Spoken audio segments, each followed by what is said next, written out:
Yo, what is up guys, Dream here, and I am pleased to finally bring you the first science experiment results of patch 3.19. We did a big high juice test on dunes with Legion and Delirium, and we've got some pretty interesting results. So what were we looking to learn from this test? First of all, can you make currency doing reasonably heavy juice? Second of all, how many God Touch rares could you expect to get in your maps from juicing as such? And finally, how many tier 1 currencies can you expect to get from Legion and Delirium and God Touch farming without the use of stuff like incubators? Now, as always, all of my tests are fairly strict. I remove as much of the stuff which you wouldn't realistically sell as possible. I try and be as conservative as possible with pricing, and I'm trying to be as realistically as we possibly can to make sure that I'm lowballing the amount you would make and not overstating it. So we're going to go through all of that, and you guys are going to understand kind of exactly how everything was done, and I really want to make sure that you guys have a full understanding of what you're getting yourself into and whether or not you will absolutely make money or will absolutely lose money.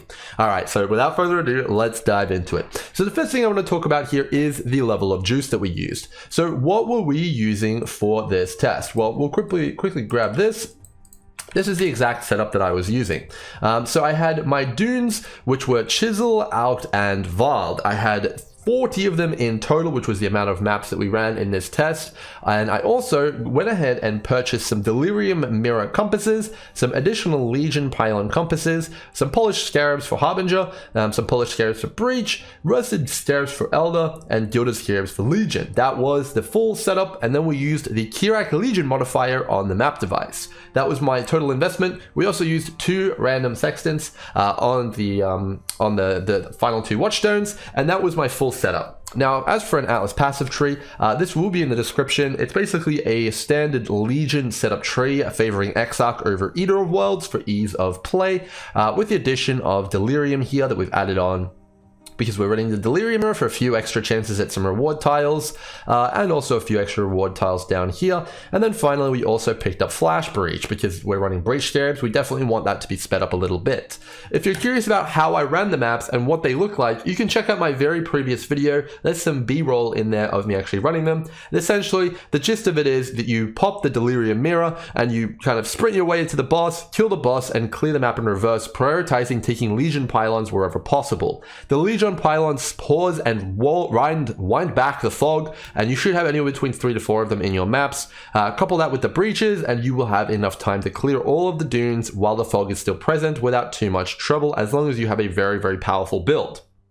Alright, so with all of that out of the way, let's dive into the profit, loss, and discoveries. Alright, as I mentioned, everything has been priced very, very stringently. We've removed all the chaff, and we've made sure that there's like only stuff which you would sell and at prices which you can realistically move it at. A good example of this is the Scarabs that I've recorded are at TFT bulk selling prices, so the price that you would sell to a bulk seller. So it's the TFT price of 0.85 on all your Scarabs. So that's kind of how strict I've been, and I've made sure to be as detailed as possible on that, but we'll go into more detail as we break down the earnings. First of all, I want to talk a little bit about God Touch rares. So overall, we had 40 maps to run. Now, unfortunately, 2 of these crashed due to bugs, and we didn't get any loot out of them, so they will be excluded for this test. However, in the 38 maps that we did run, we got a total of 10 God Touched rares, and so they're pretty exceptionally rare. Now, the interesting thing about these God Touched rares is that we got 4 currency ones, 4 domination, and 2 map ones, with 0 of the Scarab one, that's Innocence Touched. So that one is definitely the rarest from my experience. Now, in my maps, I had anywhere between 80 to 140 rares in them. Now, these rares are made up of all of the different juice that I had on there. Each Legion has anywhere between 8 to 14 rares in them, so that's already about, 40-ish rares just from that. Give or take, however many legions you get in your map. If you get 3, if you get 4, we got stuff like Elder, which adds, in between God knows how many, 8 to 12 rares or something like along those lines. You got your base map, you've got your Eldritch Influence, you've got Harbinger, you've got Breach, and then of course you have Delirium on top of that. So you can see just how many rares you'll end up in a map. So you need an exceptionally large amount of rares to get a consistent stream of God Touched. However, with the amount of God Touched that we did get, we were getting 1 every 4 maps, which does make them reasonably common compared to how people are encountering them without the juice, which is pretty interesting intel. Now, of course, you can juice your maps even harder. You can add stuff like Bestiary there. You could roll beyond on your maps. You should do a lot of other things to add a lot more rares, which may be even more profitable in the long run for you.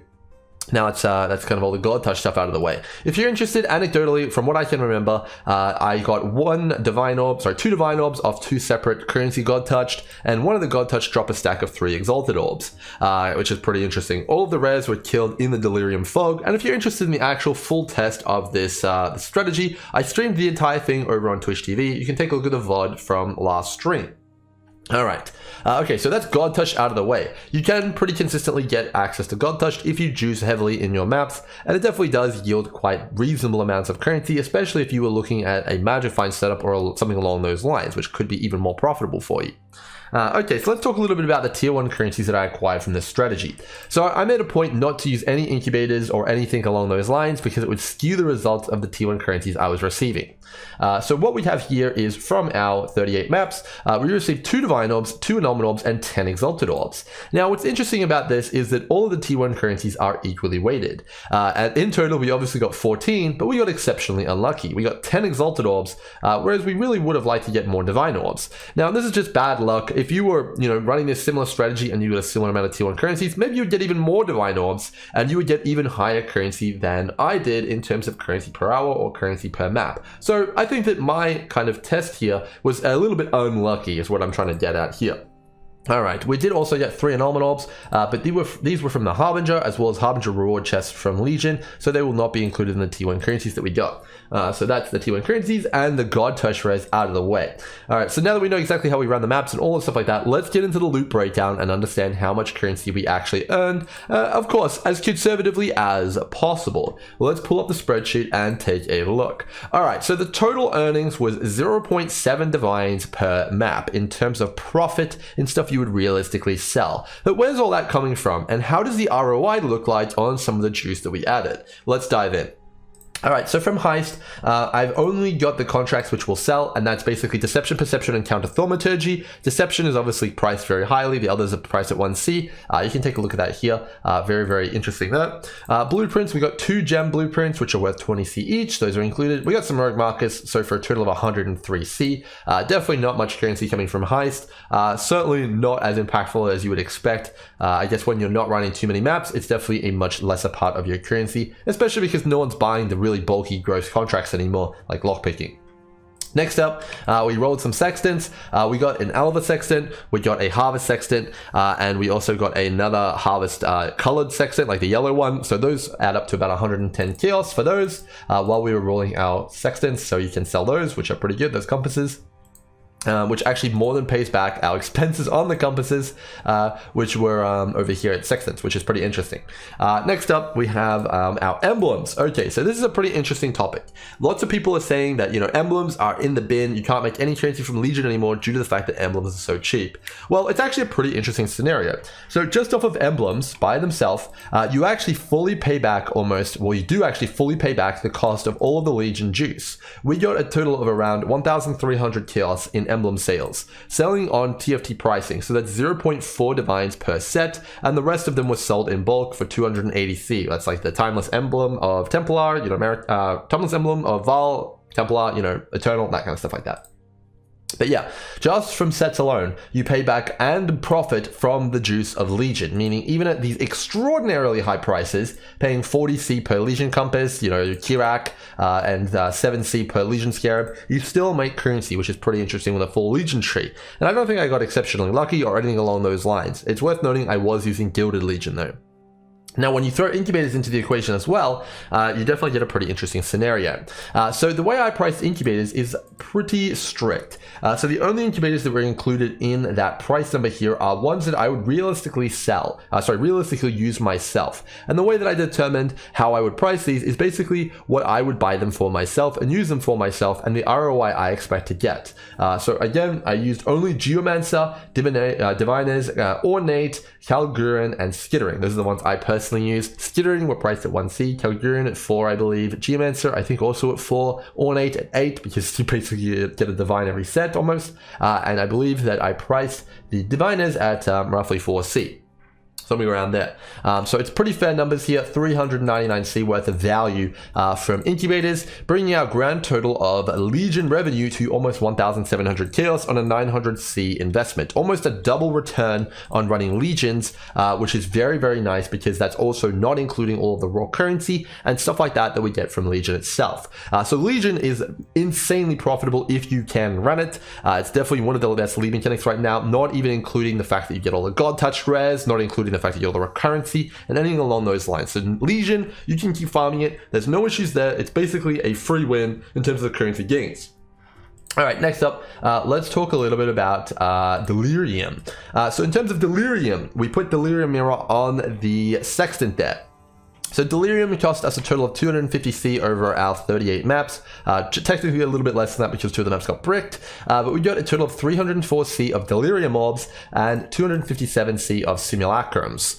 So we got a total of 4 simulacrums with about a third of a simulacrum on the way. That is that. But the Delirium mobs we got a lot of Delirium mobs. So you can see all the Delirium mobs here. We've priced the Skittering, Cartographer, as well as Diviner Delirium mob. These were priced at 12C, the Cartographer and Diviners. The Skittering was priced at 30, and then the others were all priced in at 10C because you can sell Delirium mobs in bulk at 10C, no problems, every day of the week to group players. Either on TFT or on the trade side as well. So that's definitely pretty good. You can let them stack up a little bit more and you can sell even more of them for even higher premium if you're lucky. So that's the Delirium mobs there. And you can see here, if you calculate the Delirium ROI, even excluding any cluster jewels or uniques or anything like that, any of the juice that you might get in terms of just monster drops, you get massive gains from Delirium here. It cost us 250C and we earned 561C just from easily liquidatable stuff like the orbs and the simulacrums. Very, very nice. Massive ROI there, and I have more to talk about with Delirium in a little bit here. Okay, so in terms of maps, we spent 171C on 38 maps at 4.5C, and then we also had a ton of maps that we were selling, 131 maps back, which are saleable. Now, in terms of saleable maps, what am I talking about here? I'm talking about only the cream of the crop. We're talking about T16 Dunes, T16 Wastepool, and T16 Crimson Temple. Now, Crimson Temples are worth 5C, and Dunes are worth around about 4C, 3.9C, with Wastepools being about 3.5 to 4C, depending on who's buying them at the time. So I priced them at 4.5C because most of the maps I got were Crimson Temple, because half of my favorites are Crimson Temple. I think it's pretty fair to price them at that point because it is the middle point between Dunes / Wastepool and Crimson Temple. I think that's a reasonably fair kind of way to do it. All non-good layouts have been removed, even though you might see a few in here. The T15s, those are not included in the calculation. It's only the very best. Absolutely not going to be including any of them. Okay, next up we have stuff like Scarabs. So as I mentioned earlier, Scarabs, we got quite a few of them. I believe they're in a tab over here. They are priced at TFT bulk prices at 0.85, which you can sell the Scarabs for very instantly, quickly to a bulk seller. So everything is as conservative as possible. Now in terms of the general loot, this massive number here, it's basically just everything that's left over, making sure that everything is accurate and nothing is looking weird with currency fragments or anything splinters or anything like that. It's kind of weird stuff. None of that is in there, so it's all as legitimate as you can possibly get. Yes, there is stuff like fossils in there, but realistically you can sell them bulk in TFT as well, and that total number came out to about 2,500 kills. All right, so where does that leave us here? So when you add all of that up and you sell it all, which is very easily saleable in my opinion, you get a total of 35.6 divines in terms of revenue against our 9.5 divines of expenses, giving us a total profit of 26 divines over 38 maps. Now, that's a profit per map of 0.7 divines, which is pretty good. Now, depending on how juiced up your build is, I was running these maps when I tested it and timed myself off stream solo without getting distracted in about 6 minutes. So, you know, for me at least, it's been a pretty competitive and compelling strategy in terms of currency per hour. And it's definitely one that I could recommend if your character is capable of it while doing the Delirium Mirror and Legion. Now, of course, you don't have to have the Delirium Mirror on there. You could emulate this test without it. It's going to make it a lot less stressful, but you will lose out on a little bit of currency. Now, another thing that's interesting here, though, is I also did try to price and sell some of the fractured bases and cluster jewels that I picked up. So obviously, we have an overwhelmingly large amount of cluster jewels here and a ton of fractured bases, which I picked up and identified. Now, the way I did these to make sure it was fair is I would basically dump dump all the cluster jewels in here unidentified, as well as all the fractured bases identified, and I priced the entire tab at 35C. Now, if I would get spammed for any of the things in this tab, I would remove it and check the price and price it accordingly.